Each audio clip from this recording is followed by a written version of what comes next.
Hello, Yeah, Nigeria.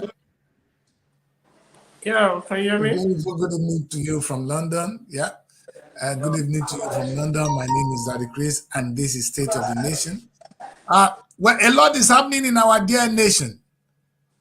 Young people, actually, not only young people, people of all ages, people of all faith, men and women, are out on the streets of Nigeria currently protesting hunger, hardship. But underneath it is the big language.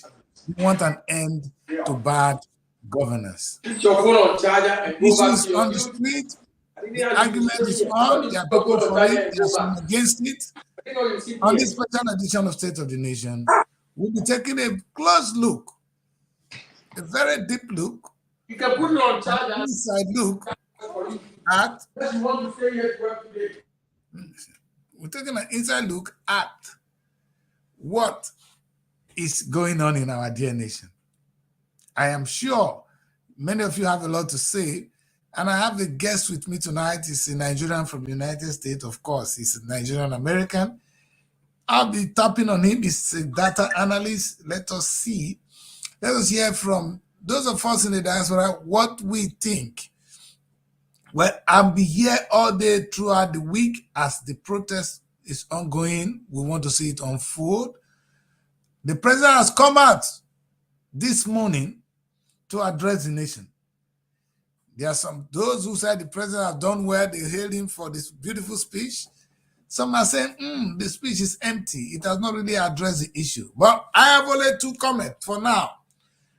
Mr. President, you're saying that this is politically motivated. Are you saying there's no hardship in the country? If there is, where is the political motivation?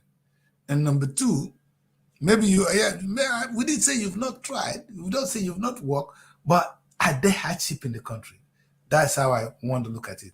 And like I always say, Mr. President, do you have an enemy here? We are your subject. You rule over us. We are citizens of the Federal Republic of Nigeria. And by the time you come and talk tough on who? You want to, it's your duty to make sure there's law abiding in the country. My next question is, if you're so passionate, or if you really so desire for there to be law and order in the country, how come that the people in IDP camp within Nigeria, they've been there for years, and you came, they are there, they remain there, and you're talking of what moved them from their home? Are these people invisible? We hear stories of kidnapping every day. Are they invisible? Anyway, like I said, I have a guest with me who will be looking at this issue closely with me this evening. And I hope you guys will have to take time to join us. Anyway, right there, right now, Clifford is right here with me. Clifford Akwe. Clifford, please tell us who you are. Let my audience know you. Yeah, thank you very much. My view on the protest is that... First, let's tell us who you are first, sir, Clifford, so my audience will get to know you, sir. You said what? I said, let us know you. Who is Clifford Akwe? Yes, please. My name is Clifford Akwe. I'm from Nigeria. So right now, I'm communicating with you from United States of America in Maryland. Okay. Yeah, I'm a senior data analyst with BZ LLC. Wonderful. Yeah, yes. Also a previous employee of National Identity Management Commission. I'm a data analyst with NIMSI in Abuja. Before I left the country to Niger State. I've been watching the protests and saw the president's speech. And for me, I'm so disappointed about the speech because the speech did not address the major issue at hand. So the protest is a way of the people to show their anger, so the government will come to their aid. But unfortunately, in Nigeria, reverses the case. Because right now, if the president would have addressed this issue, one after the other would have been good. I just listened to his speech.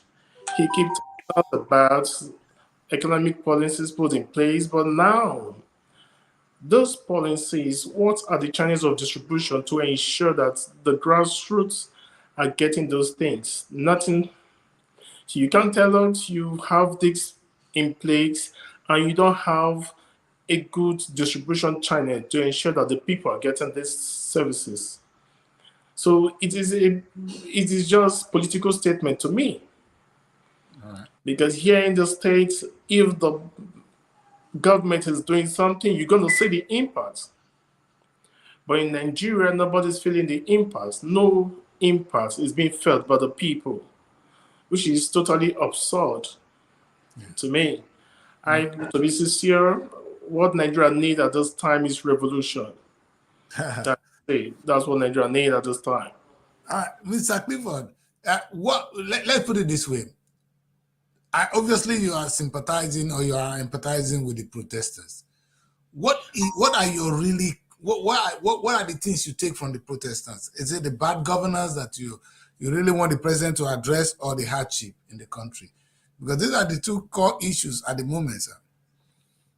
The two critical issues right now is one is hardship, the secondly is the bad governance.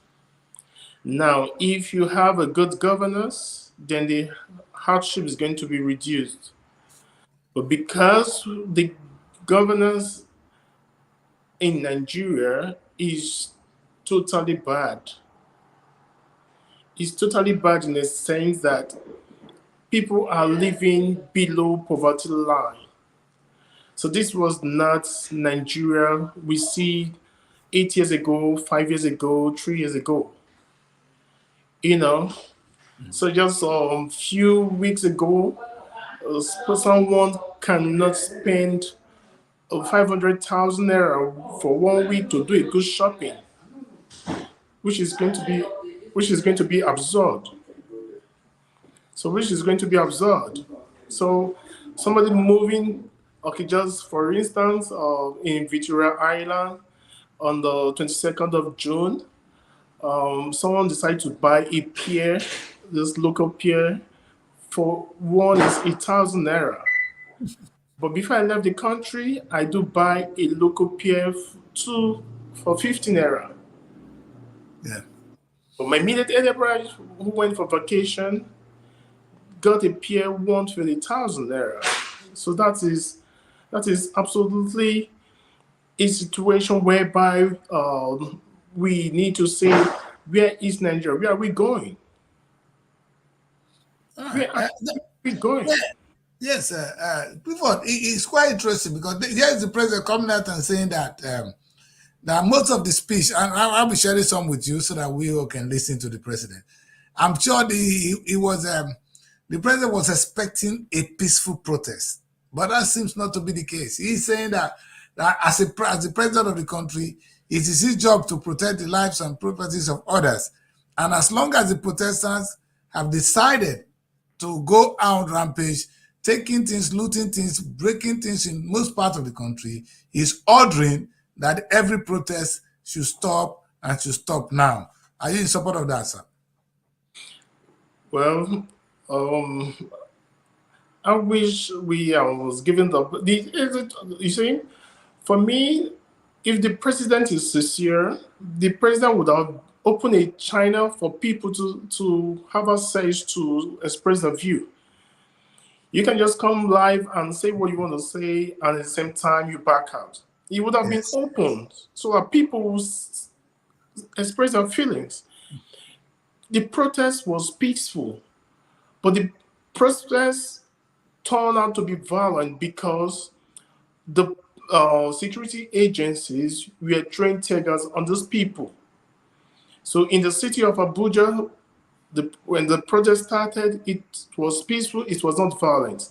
But access were denied for the people to move from, like people coming from Yanya Maraba, they were stopped before you get to, that is the Abacha barrack. So they were not allowed into the city. So now you are putting a barricade from protect that is not allowing those people to go into the city because Let's say the stadium is going to be the recommended place or approved location for protest. But in an egalitarian society, it's not done. You cannot tell people go to a particular place to protest. This is their right.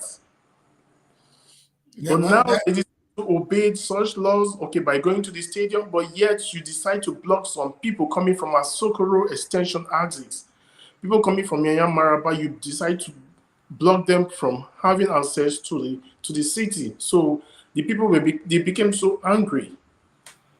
So before you know it, the police started shooting tear gas. I have videos, I have live reports from those places, from friends, some civic society group who were also saying us, we in diaspora, we see everything that is happening in Africa, and we are totally embarrassed to see that Nigeria has deteriorated so bad. So bad. Mr. Clifford, there are two questions I wanted to ask you at the end. I'm going to bring them quickly in. Number one is this. Okay. Where do you see Nigeria in the next 2-3 years? For me, with the present government, starting from the legislator, then there is no hope for Nigeria. Do you know why I say that? Now, the legislators, who are the people there? These are the past governors. What are their records? So these lawmakers are the people you're supposed to put your trust. That will say if the president is not working well, is not performing, then the lawmakers have the capacity to impeach the president. Now the lawmakers are not clean. So what do we expect? For me, this is the worst government so far in Nigerian history. Anyway, this were the last two questions I said then we're going to look at the president's speech. I'm going to ask you the last one. What do you advise those of us in the diaspora? I'm talking from London. You are now in the US. I'm sure many Nigerians in the diaspora are listening to us right now, wondering, it seems that we can't do nothing about this. But what do you think we can do? Seriously. Well, there is a way out. The only way out is for all hands to be on deck. Okay, like the president said?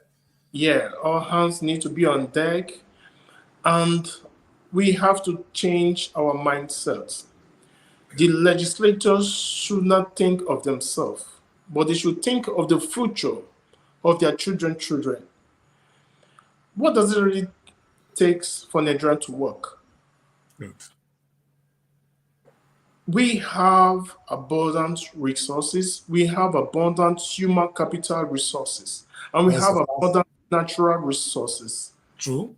Nigeria have about 88% of what it takes to be a developed country. Fact.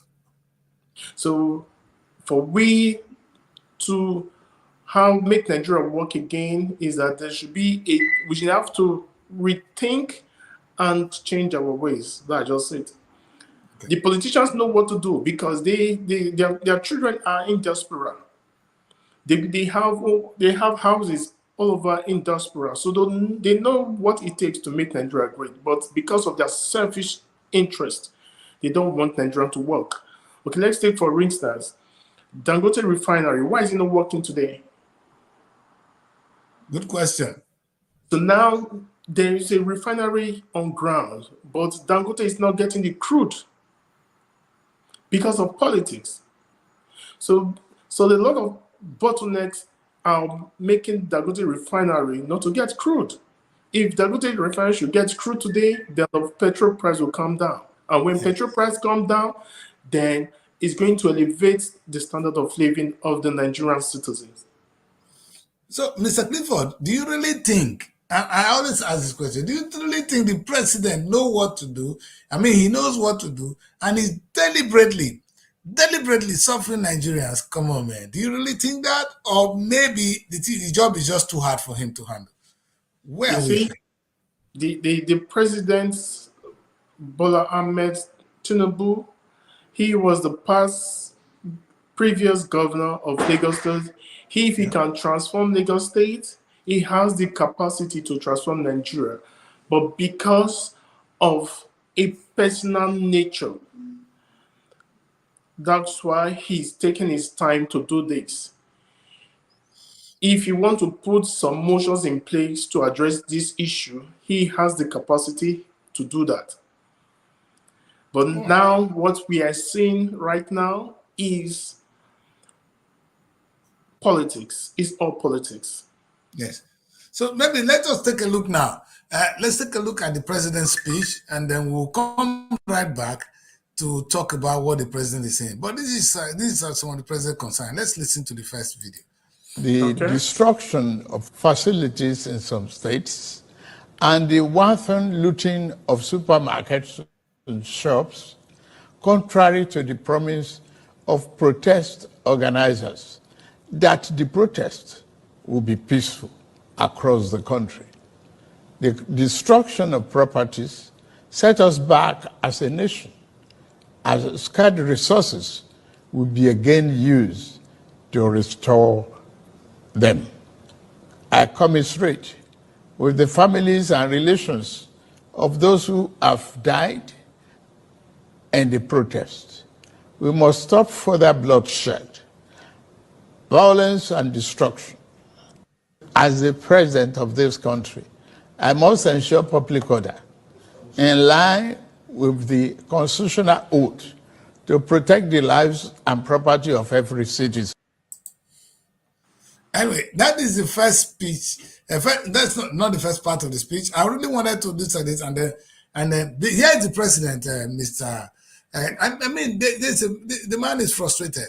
There's a president telling you that, hey, you promised me that your protest will be peaceful, but what is happening is different. There's looting everywhere, and this, he cannot condone it as the president. It is his job to protect lives and properties of other Nigerians.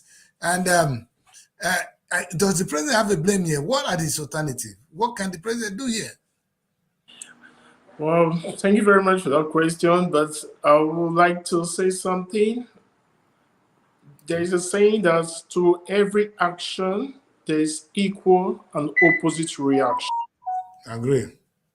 When the protest started, it was peaceful. Then now, these are humans.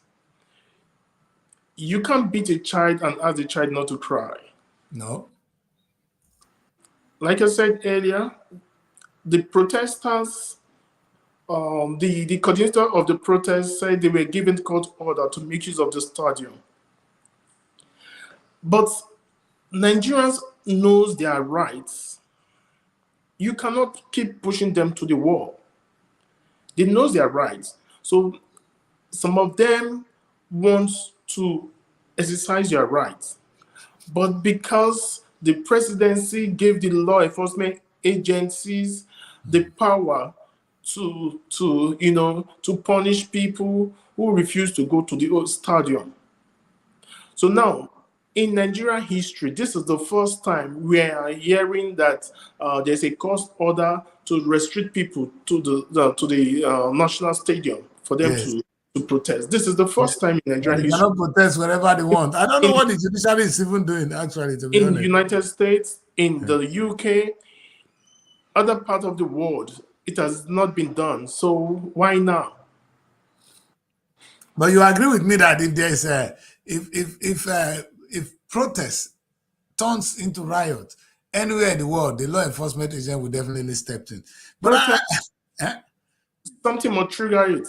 For people to become violent, it must be triggered by something. They are not smart people. Nigerians are not mad. Nigerians are very intelligent. Exactly. So, and I actually listened to some of these young people. The young boys were actually begging you, Mr. President, that they just want you to either reverse. Some of them are actually asking for that the oil subsidies has caused so much hardship. Even if you're not taking it back, you should have explained to the Nigerians what you are doing to alleviate this. Like Alex rightly said here. Thank you very much, Clifford. Clifford Akwe rightly said, You're welcome. Mr. President, yes, sir. Mr. President, you have every chance here. You even if see you are not addressing the core concern of Nigerians. What the young people are asking for, or what Nigerians are asking for, are not so difficult. They are telling you that, hey, we take out this oil subsidy, and if you are really sincere, how come Dangote refinery is not working? The refinery is there. We're not doing anything. And Mr. President, if Dangote can create a refinery, can't you? You are even as rich as Dangote on your own. There are some of these things we need to question your sincerity, and that is why many are concerned. And I really understand why Clifford is on the same side. And Mr. President, I asked a question which I threw to Akwe just now. When I asked that if we really believe that you know what to do and you're not doing it, and there's a young man that said everything. Liz said something here. He said, "How can you not know what to do, sir? Shebi, you say presidency now your birthright. You must do this job, Oga. I have nobody forced you there." I like that comment. That is, by the way, it's on the lighter note. But on a serious note, Clifford. Yeah. This protest, we know Nigerian government, that they can be brutal. They've started shooting tear gas. One of my staff was at the stadium where the young people were calmly, they were there, they never made any trouble until they start shooting. In fact, the young girl is still confused now. She said they were out to kill. That's in Abuja as at yesterday. Huh? What will you advise? You advise our children to take the risk and remain on the street at this junction, knowing that these are the kind of people we're dealing with? Well, with the situation of things right now, we have to use, the protesters need to withdraw. Because right now, it is so obvious that the government are not willing to listen to the cry of the people. So, because a lot of people are being killed, like Kano, I saw on the news that a lot of people are being killed in Kano. So, right now, the protesters need to re-strategize and, relax for a little while to avoid further killings of innocent people. Then I would say that just like the platform you just created now, the we in diaspora should try as much as possible to use the resources at our disposal to channel the protest to the international community. So I think this is a time that Nigerian, because democracy, this is not democracy in Nigeria. So I think this is the time for them to sanction Nigeria. Yes. The international community needs to sanction Nigeria because this is not democracy. Democracy, you allow the people to decide, but in the Nigerian factor, the government decide for the people. So I agree with you, and that's something that I want to really thank you for raising this concern. Yeah. That we in the diaspora, we need to do what we can to actually, if nothing else, embarrass the federal government, embarrass the state governors, make them know that this is not acceptable, that not every Nigerians are blind, that not every Nigerians are harmless too. We can be harmful. We can impose sanctions on them. That is if and only if we decide to come together to strike and actually call for sanction, or maybe because these guys, they are taking us for a ride. It's not only the children is there, our destiny, our children is there. Everybody is feeling it. And I guess we wait to see what the diasporas can do at this stage, because we are many in numbers. We are outside the country. We cannot pay deaf ear, and thank God we are not all of us are paying deaf ear to what is happening. Yeah. And I'm sure we can do something if we decide to. So, like you suggested, sanction, we're going to call the international community to put sanction on them. What other strategy can we actually physically do I was waiting to see people in diaspora being on the street as well, protesting, asking for good governance. You know, if we even go to the Nigerian embassy and protest, which I know is going to happen in London soon, that will be a start. You know, and we cannot sit down and allow, because here they're not going to shoot at us, but at home they're shooting at our children, they're shooting at our families, and this is wrong. But we're not doing anything yet. You know, and it's good that you raise this point, but perhaps I don't know which channel we need to pass it on to those of us in the diaspora, because shamefully enough, Mr. Clifford, do you know that most of us in diaspora are actually looking for appointments? Some of them. And when these greedy people in power come down here, they praise them, they clap for them, so that they can have appointment. That's unfortunate. That's unfortunate. I want to read a section of this thing for the president to know. This is a comment from this young man. He said, under Section 40 of the 1999 Constitution of the Federal Republic of Nigeria, as amended, every person have the right to protest freely and associate with other persons. That is the Constitution of the Federal Republic of Nigeria, sir. And here is the president telling us that all protests must stop. And I really want to play the second video so we can see how the president is approaching this issue. My concern is, Clifford, I'm with you here now, because young people came out and said, President, we are suffering. There's hunger in the land. And the bad governance is enough. End it.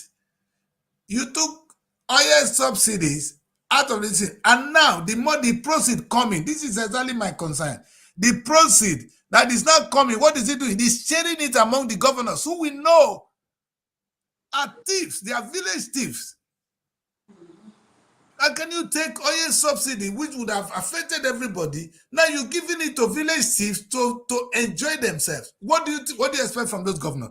What good record has ever a governor done in the history of Nigeria? Which of them has shown responsibility? Name one. And now you take oil subsidy instead of using the proceeds to build refineries so that we can get oil at a cheaper rate. You are sharing the money. There's no time the price of fuel will go down. What a decision of a president. I want to keep him here so people will see him. That is our president for the world to see. That is President Ahmed Tinubu is just addressed the nation. And I'm here with Clifford looking at his record and looking at the record of the governor, or how he has decided to use the oil subsidy, which is the number one thing you did the first day you came to office. And that is what is really our concern here. Well, Clifford, what is it? Is it the wisdom? Sometimes I want to be specific. Let's talk about the oil subsidy. The oil subsidy, removing it, you people like me, I was supporting it. I said maybe it's time for oil subsidy to really go because they are abusing it. But what have they done with the money is my concern. What is your take? Don't you think oil subsidy should go?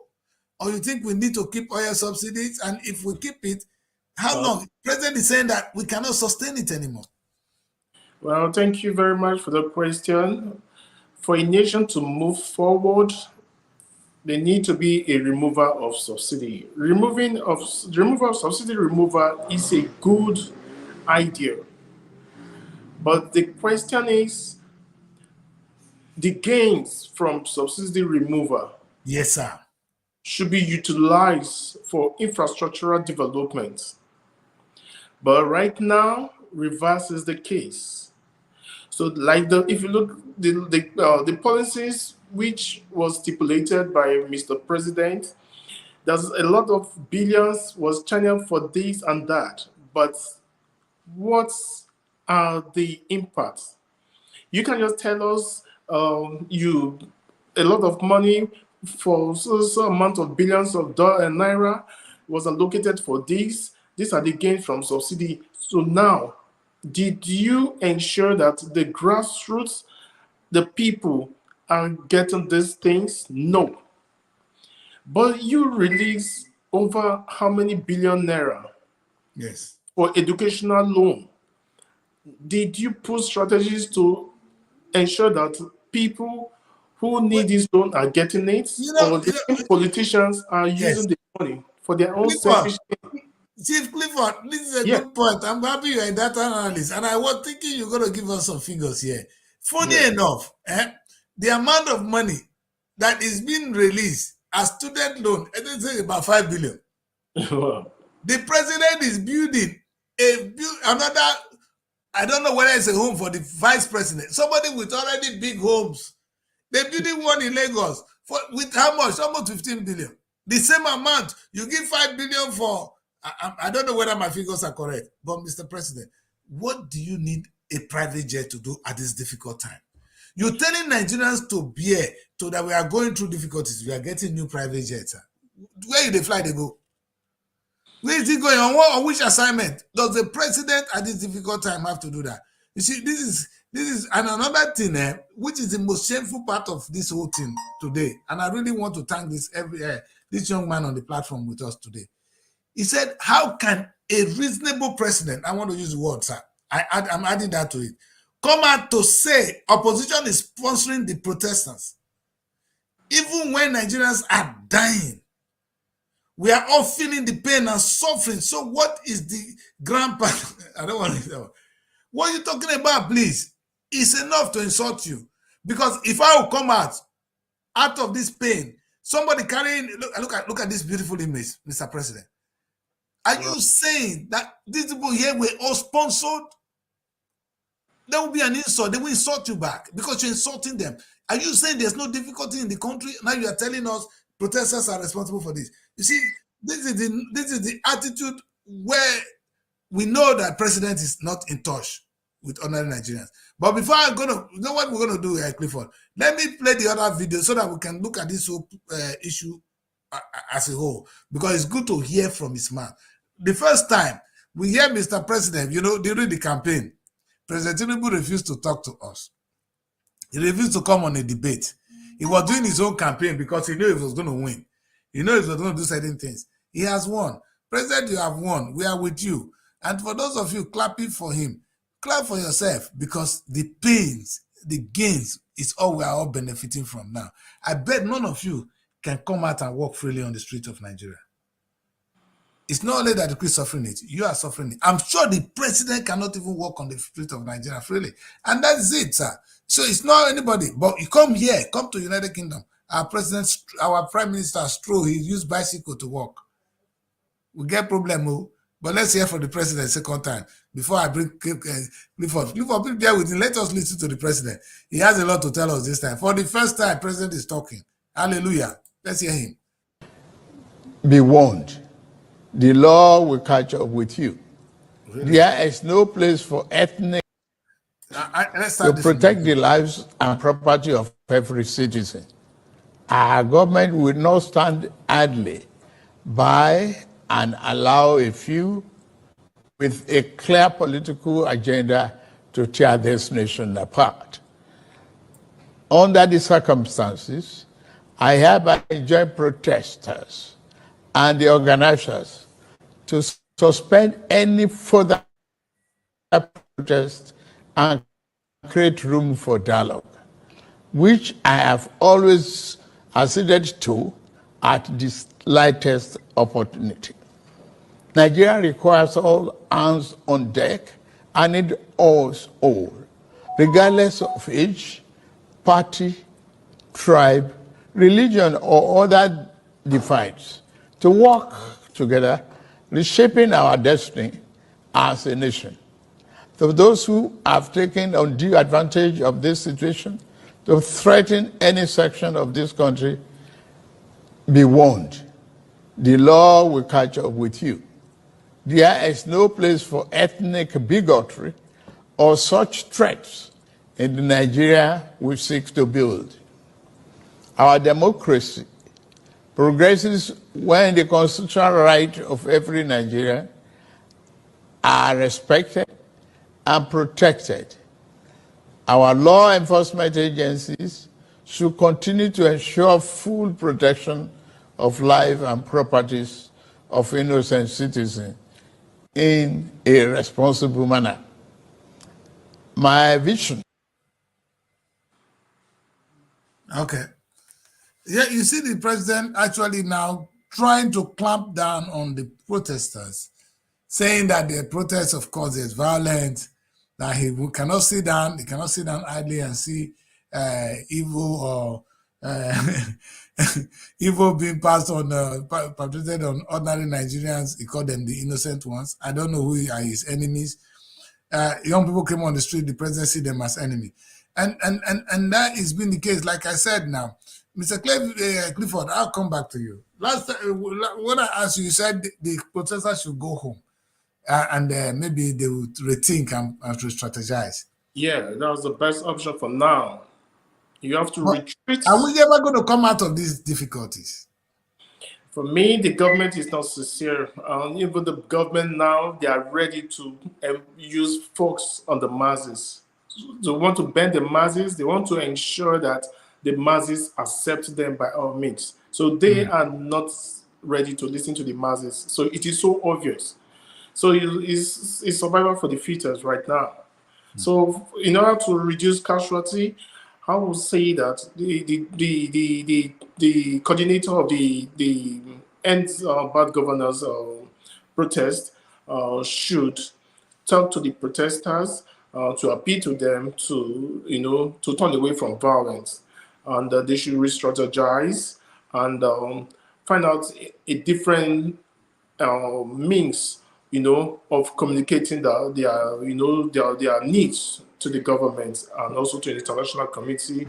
Those in diaspora can also go to the Nigerian embassies and also express their disappointments as well. Then this is going to go a long way, because right now we can't afford to lose a lot of people because, when someone is dead, so that's it. So right now we just have to apply wisdom. Yeah, but the problem we have here is the president think he has been proving that he's been working well. Was it Oshomole? Oshomole came out today and said that the president distributed 10 billion, that there's no state that did not get 10 billion last month.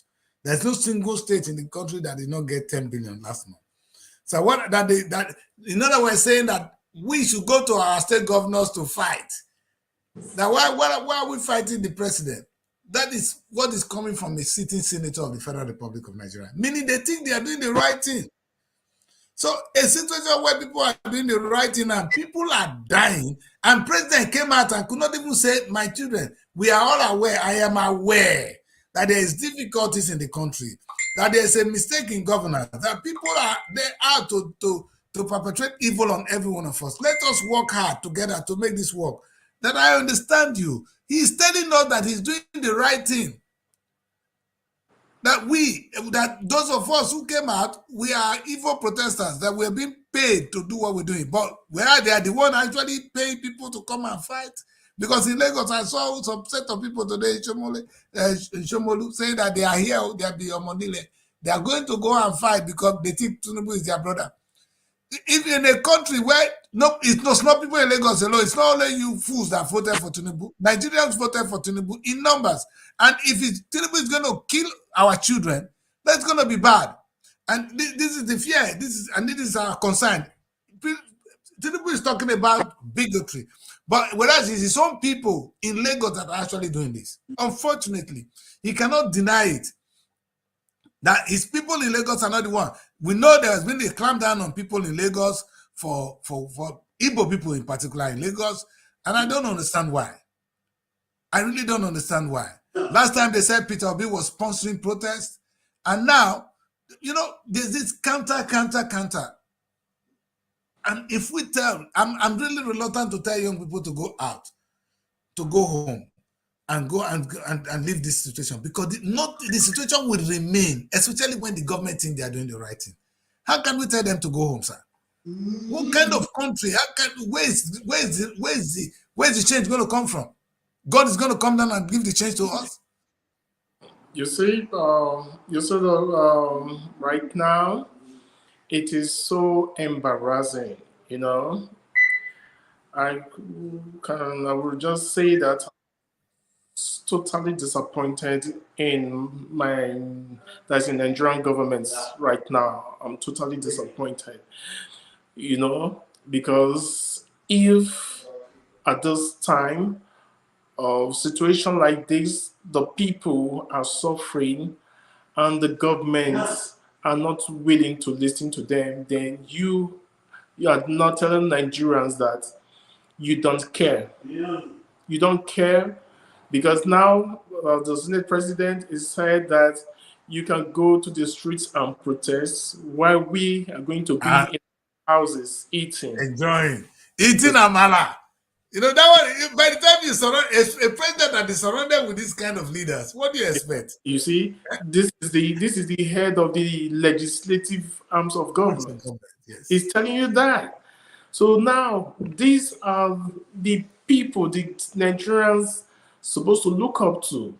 The president is not performing, then the legislators have the capacity to call the president to order. But right now, those same people are telling you this. So this now, is the old man, he was the first to endorse President Tinubu, so we don't expect anything this left. tells you that we're in trouble. All hope are lost. I agree. So now is survival for the fittest. That's just it. But is the president not even worried?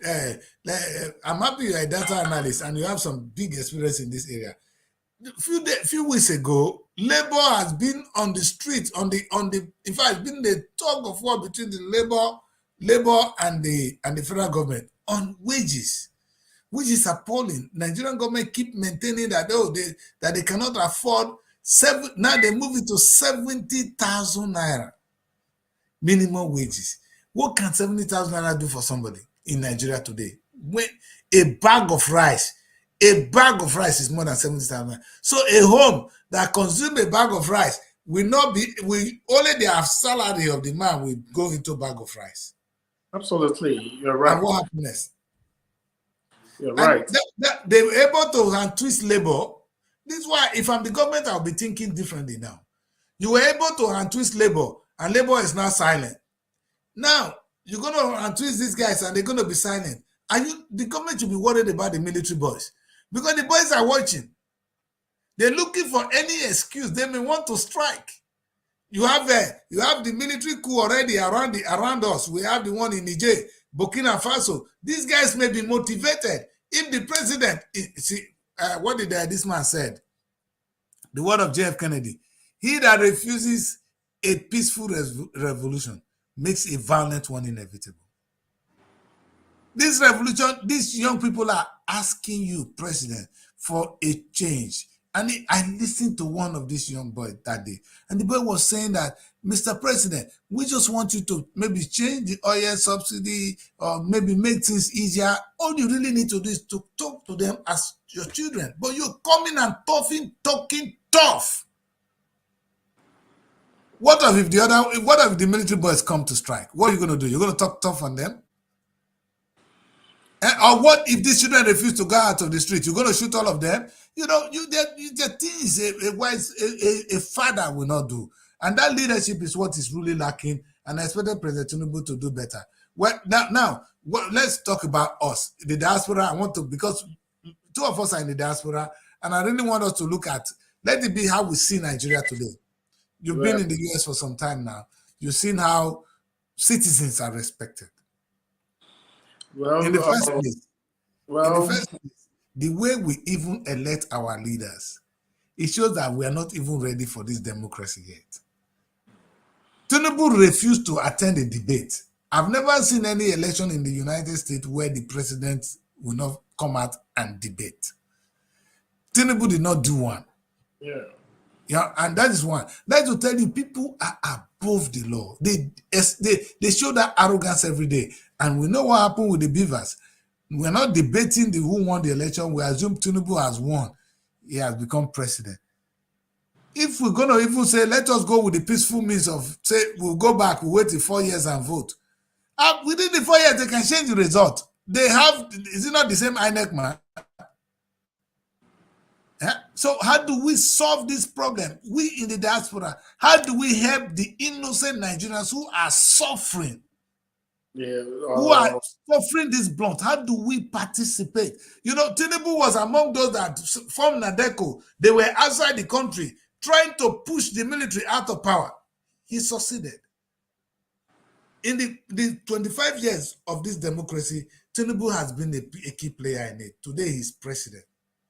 He's not allowing any people to go out and protest. He said he did the peaceful protest. Did these people come out and shoot at you, President Tinubu? If Nigerians youth are protesting, if they are rioting, you will know what is riot. That your office not contain you. It's a protest. And like you rightly said, Clifford, the protest was peaceful until the president. My own take now is, if we in the diaspora fold our arms and allow things to go on and wait for the innocent people who they are shooting at to solve Nigerian problem, are we not guilty of the same offense which the federal government is, or the government of Nigeria is doing?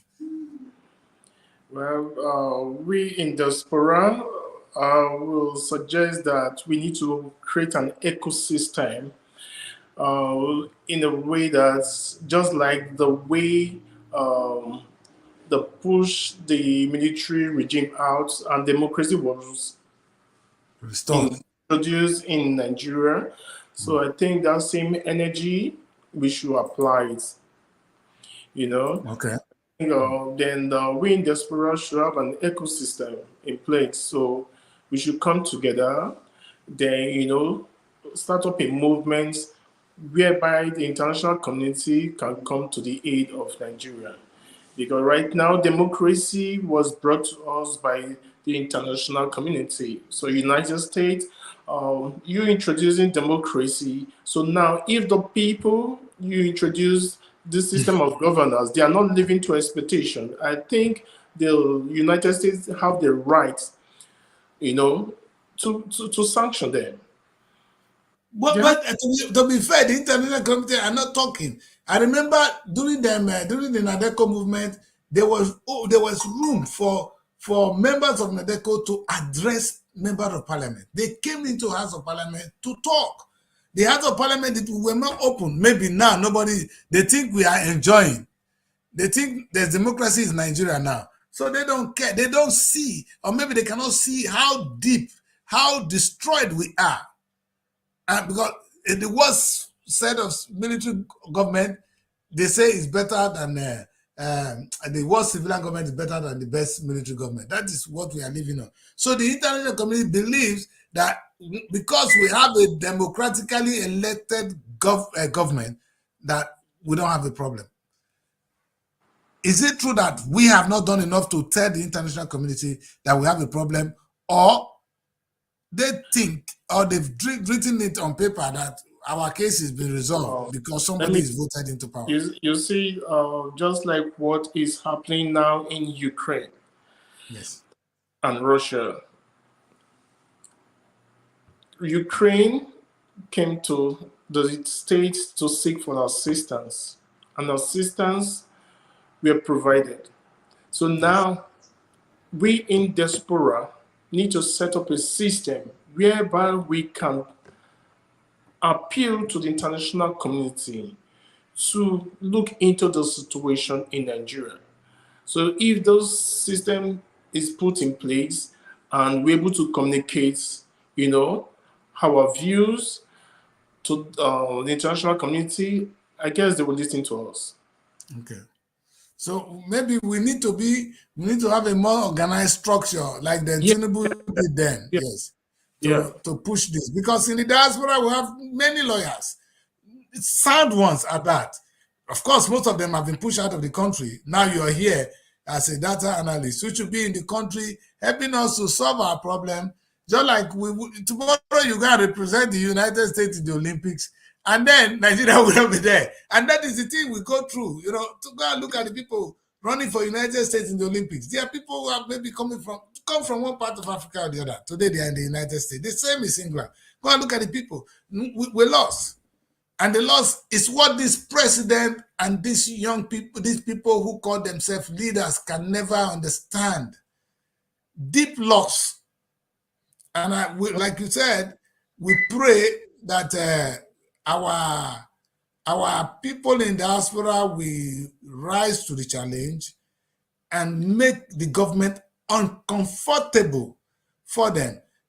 Because I don't really know where we're going, to be honest. That's why I asked the question before this time. I was asking you, where do you see Nigeria in the next 3-4 years? Because there will be another election. Tinubu must have getting enough money. He's going to just buy the next vote.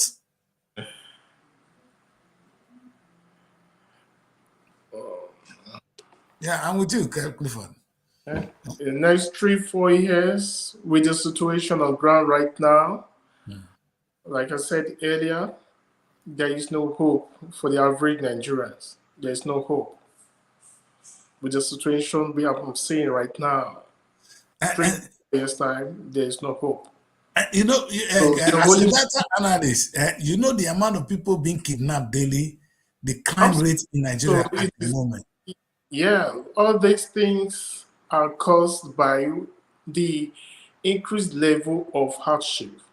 When someone doesn't have, some people cannot boast of a square meal per day. So people do kidnap for just 100,000. Yes, in Wari now, there's a video I shared there yesterday on my show. They kidnap market women. So there's a level of kidnapping that become in Wari. I saw. We have a governor, a very fine governor, fine young man like you. I won't compare him to you. You know what he does? He is giving the poor, the one he give them SAPA to shade himself from all the trouble. If you see that you can make some noise, he will give you PA. Put you on 200,000 naira monthly, and that is the end of it. Well, it's unfortunate. Well, for the opportunity. So yeah.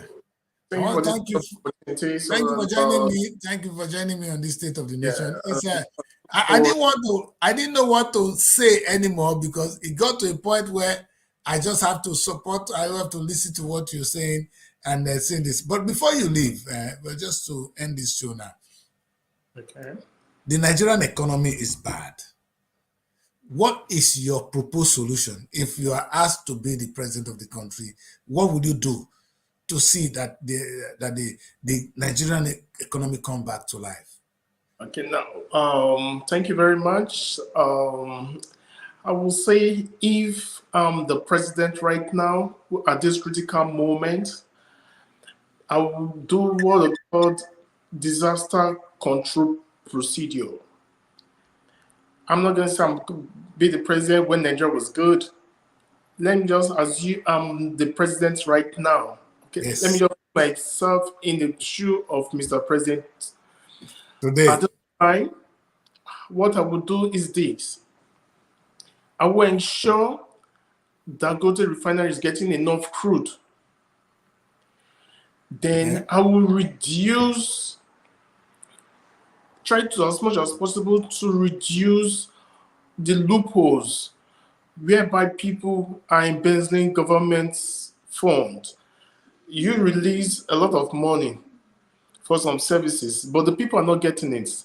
All I'm going to do is to apply some strategies like federal intervention. Okay, let's assume now the states, money are being allocated to state, but the states are not utilizing these resources to ensure that the masses are getting it.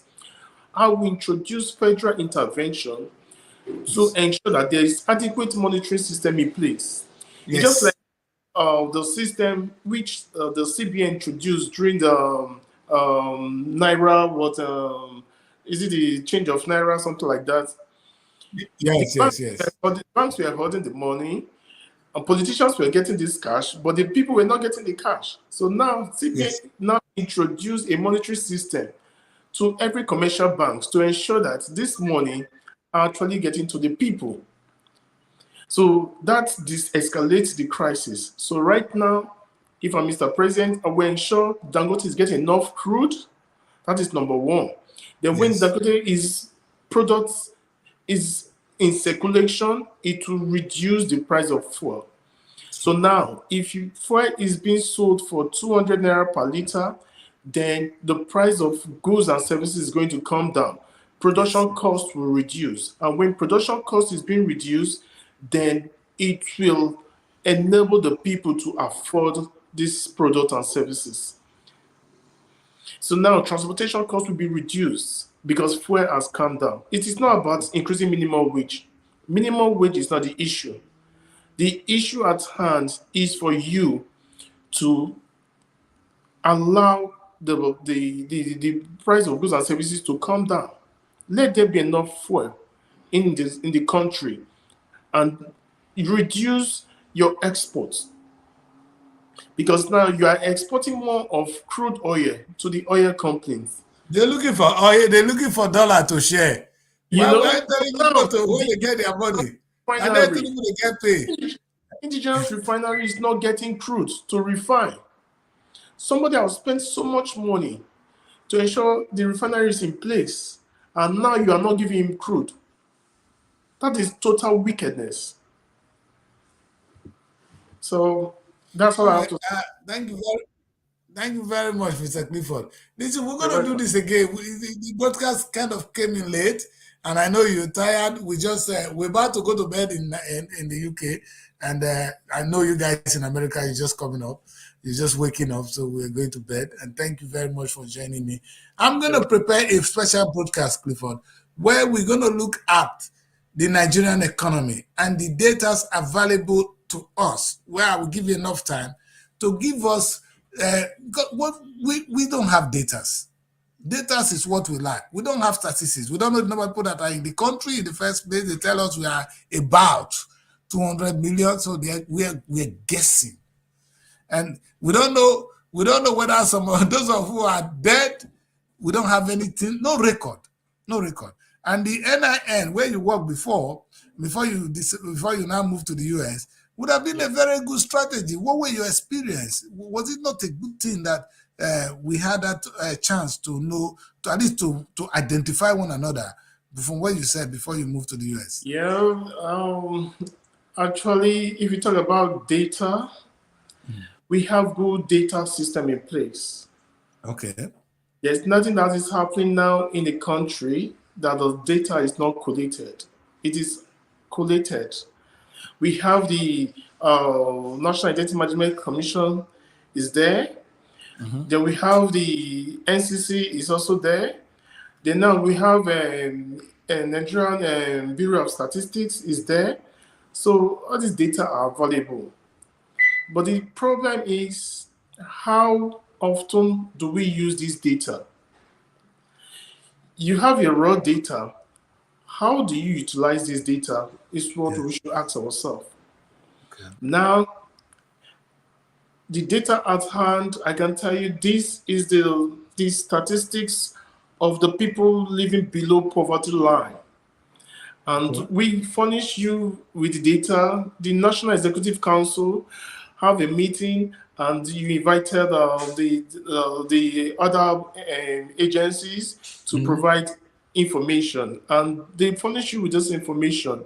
They use the information to acquire funds from the treasury accounts, and now this funds that was released supposed to channel to these same people that need the money, but those funds were hijacked.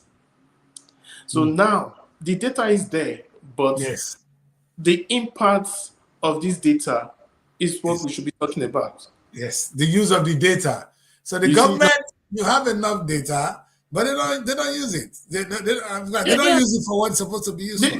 You see, let me tell you the truth is, if government want to steal, they will call the DG of all these agencies. They have a roundtable meeting with them, and they will furnish them with the information they need. They will use the information to get funds from federation policy. Yes.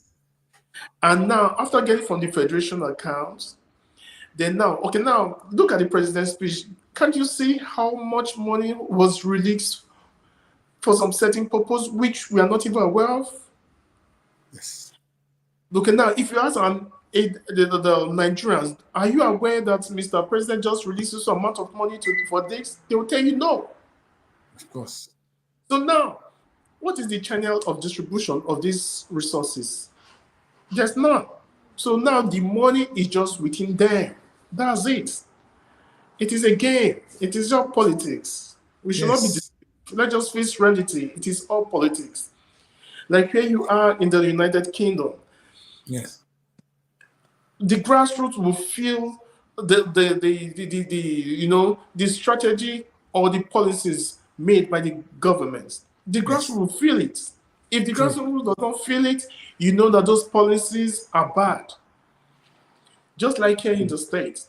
Okay, let's take Joe Biden for instance. The party advised him to withdraw Yes. from the race. If he's a selfish person, he will keep on with the race. He won the primaries. But Yes. because he's there for the people, and the people saying that you're not fit for another Yes. 4 years. Now he listened to the people and he did the best thing for the American people. So those are the countries where you see that things work. So not what we are seeing in Nigeria. So for me, we have a long way to go. No, I really want to thank you because you said something. You said you'll be talking about the distribution, monitoring the distribution. Yes, the policies are there. President Tinubu, we are aware that you have some policies in place. We're waiting to see how you're going to distribute the finance, the student loan, so that it gets to the people that actually need it. We're also waiting to see how that the money you give to the governors, this is very important, that are well monitored. You know, for me, Nigerian government should not even be giving cash to the governors. They are irresponsible. They should be giving vouchers. You know, when a child begins to misbehave, you give him voucher. So, oh, what do you want to buy? You want to buy a phone? Take, go and buy the phone. But I won't give you cash because you're going to end up drinking with it. You know, when you have a junkie or you have a junkie of a child or a drunkard, you know, if you give him money, he's going to use the money to buy drugs.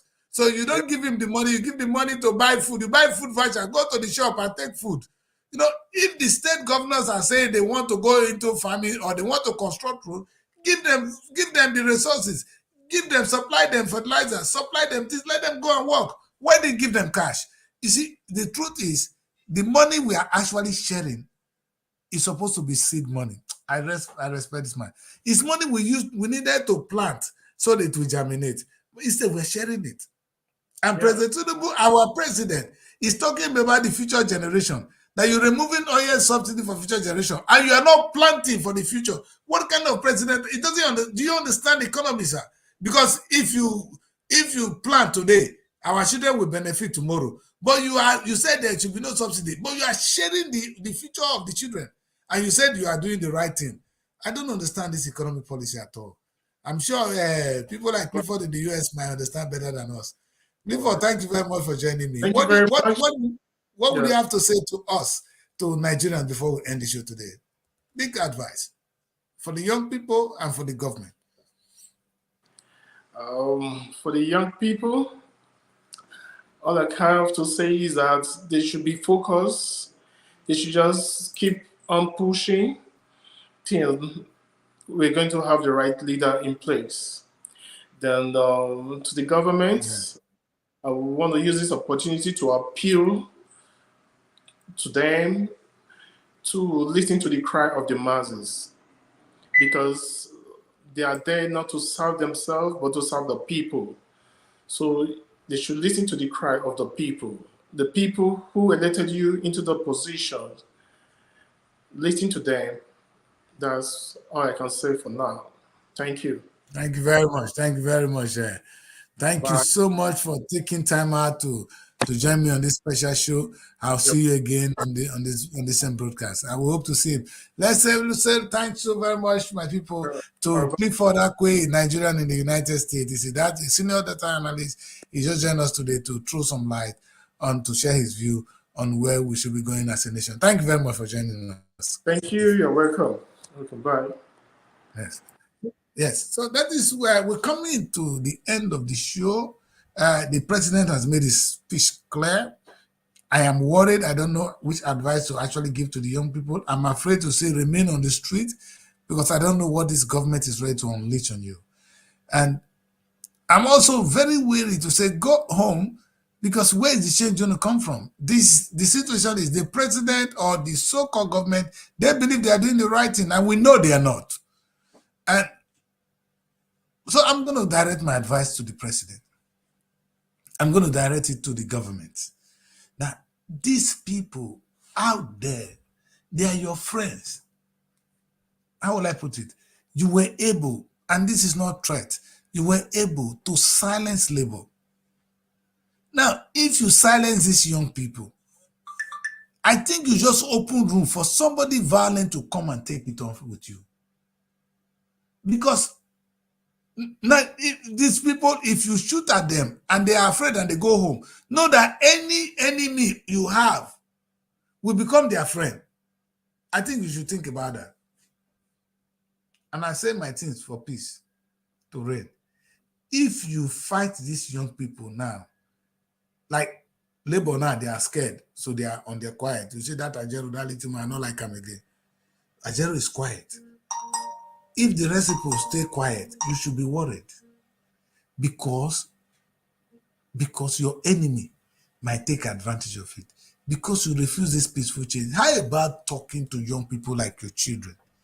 Talk to us, we are your servant. We are here to listen.